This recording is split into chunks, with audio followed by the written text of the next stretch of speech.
พียงแค่จ้องตาใจก็สั่นไหวคำที่พูดไปใจต้องคัดมาอยากให้คุณได้รู้ไว้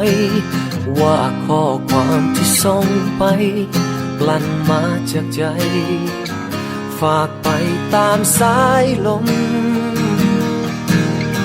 คุณจะรู้บ้างไหม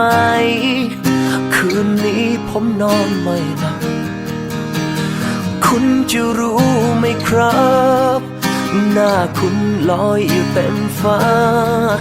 อยากให้คุณโทรมาราตรีสวัสดิ์พูดชัดๆสักคำว่ารักแค่นี้คงไม่ลำบากเกินไปใช่ไหมคุณ